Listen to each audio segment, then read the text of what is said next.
So, I've been a GM now for a few years. Not all campaigns were good, not all campaigns were bad, not all of them were finished. Some only lasted a session. Some were just one-shots who ended up being blowing out a campaign for 6 months. Now, that's a funny story. But today I'm talking to you about the Kingdom of Fife, which is probably my favourite campaign I've ever run, and still running. It's been a lot of fun. The Kingdom of Fife is set in the fantasy world of Fife. Of course, it's Kingdom of Fife. If you don't know where that is, Kingdom of Fife is the historical province in Scotland.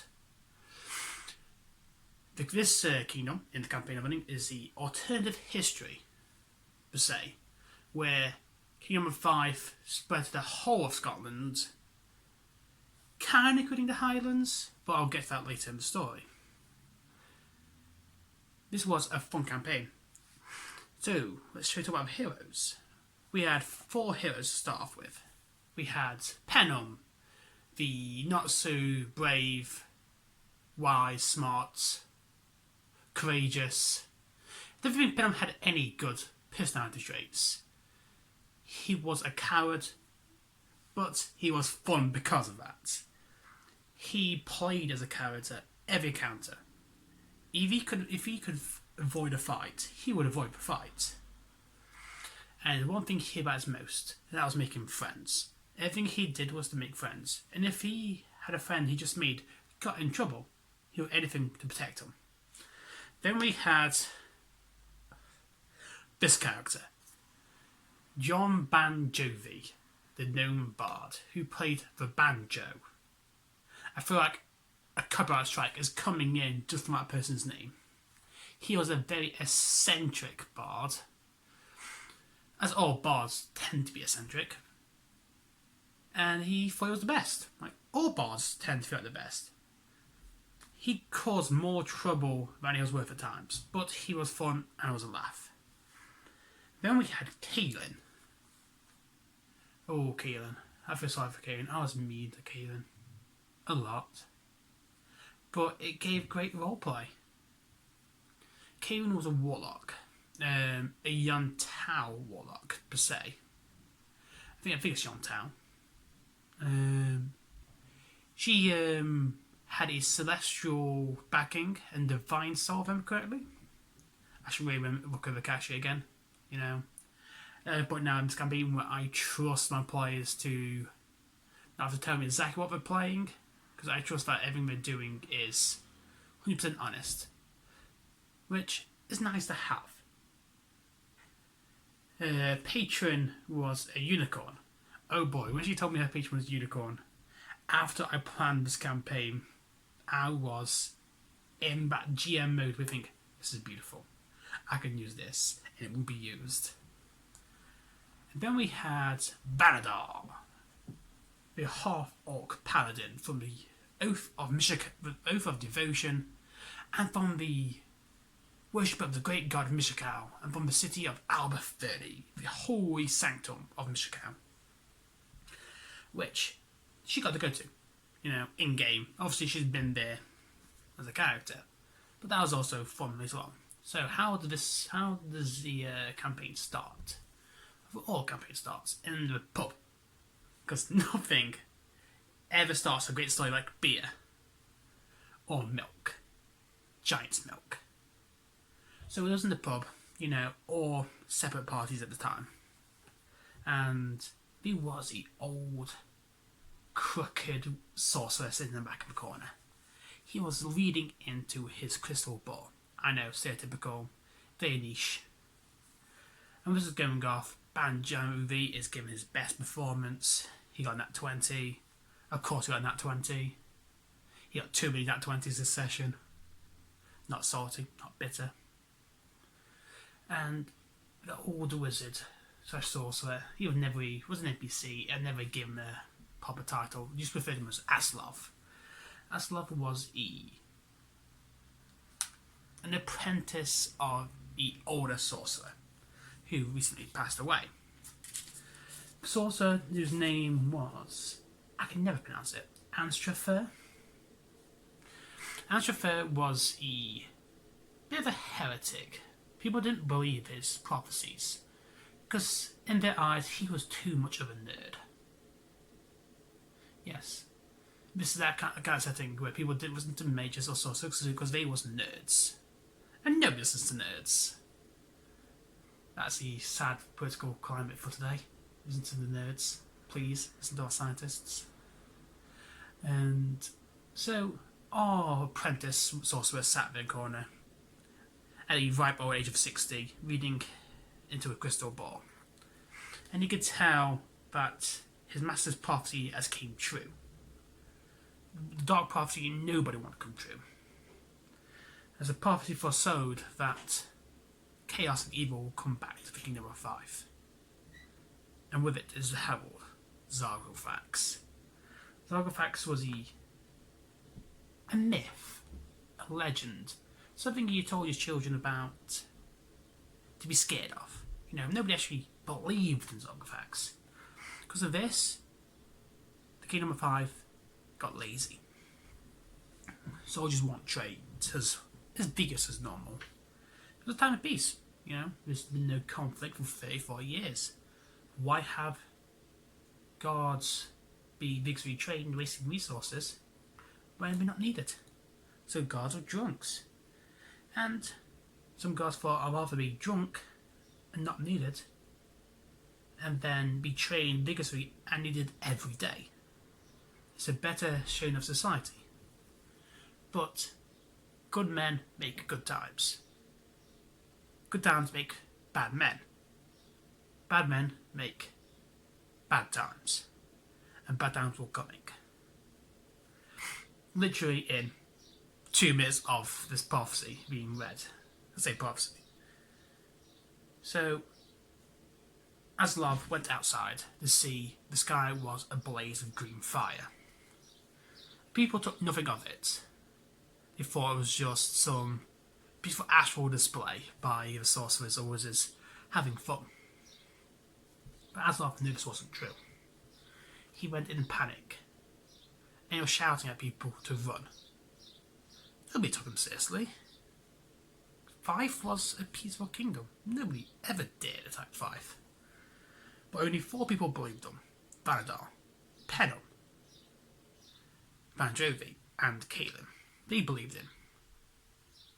And a good job they did, as a zombie jumped through the window 2 seconds later. The zombie was full with haste and easily shot down by Vanadar with a smite, as the zombie would not get back up from that. After talking to Aslov about the prophecy, they realised Dundee is in a bad place. So they needed to get the message to the king that an invasion is coming. But they didn't realise it was too late. It was here. The sewers started being invaded by zombies. Pipes and drainage covers were thrown to one side as zombies and hordes of undead came out. Our party truly had to fight to survive. A wise party would have kept together. But no parties are wise. Penum, who was, as I say, was a coward, he saw 20 zombies overhead and thought, fuck that, I'm out. He went down another path. And Dnd5e decided to try to keep him alive because he missed not going home. Hence, the party now being split up. So, party Vanadar and Caitlin went on, and with help of Aslov, dispatched the zombies quite easily. It wasn't a hard fight. You know, they all had radiant and fire damage to hand, and zombies don't like that. But Dnd5e and good old Penum, they had undead ogres to deal with. Yes, you can think that's a mean throwing undead ogres at a split party, but they had 4 paths they could choose from. And they chose the path which had the ogres. It's not my fault, it's the player's fault. So that was a hard fight, and we finally got to the outer outpost of the city, where one of the barracks were, like a garrison. and the saw guards were struggling to hold it. So they helped reinforce the barracks. And they did, until they heard a creepy club of horses. I should say, unicorns. As sarcophags did not just get the run-around, run-of-the-mill humans or skeletons. He wanted something more powerful. He wanted something celestial. He had undead unicorns. This was the undead unicorn invasion of Dundee. Anyone who gets the reference, high five. So he held off the assault as a unicorn rider came into the fray. He was casting lightning bolts, fire bolts were going through the air. Guards held on to barricades and fought for their life. This combat went on for like 15, 16 rounds. It was gruesome. And people almost died. Penham was low, Banjay was low. Our warlock, Kaelin, she was struggling to keep up with health. But Vandar managed to pull through with some good rolls. And the party had some good decisions and some good ideas. And managed to get the unicorn rider separated from the standard zombies. They realised the guards can handle the zombies, but they couldn't handle the unicorn rider. If the unicorn rider got to the front line, the guards would perish. So they poured him away, and with haste he was dispatched. They thought, oh, that's not too bad. One unicorn could be dealt with. Then we saw 4 more coming down the street, and then we retreated. They retreated to the castle. It was a hard fight. Turning back, make sure nothing was following them. And they held one of the castle walls, trying to repel as another unicorn rider came. This one was not as strong in the combat sense. He was not a ward of press. He was not the person who could break boulders. He was proficient in fear. That was his strength. He convinced the whole of the garrison of the war to abandon. So it was just Vandar, Penham, Kaelin and Banjay. But they held on as a mighty hero came to reinforce the flanks. A Knight of Crail. Knights of Crail were legendary stoic heroes of the time. Coming from a monastery in the north, where only the best warriors would come out. And he helped aid the fight. It was valiant. He kept the zombies at bay, breaking into the city wall. Well, the inner city wall. But in the fight, he was stabbed by a cursed blade. And his alignment was swapped from lawful good to chaotic evil. He arose up after a few minutes and broke down the city wall gate himself. He found the body of the unicorn rider he killed a second ago and burnt it. He brought back the unicorn back to life and got onto it.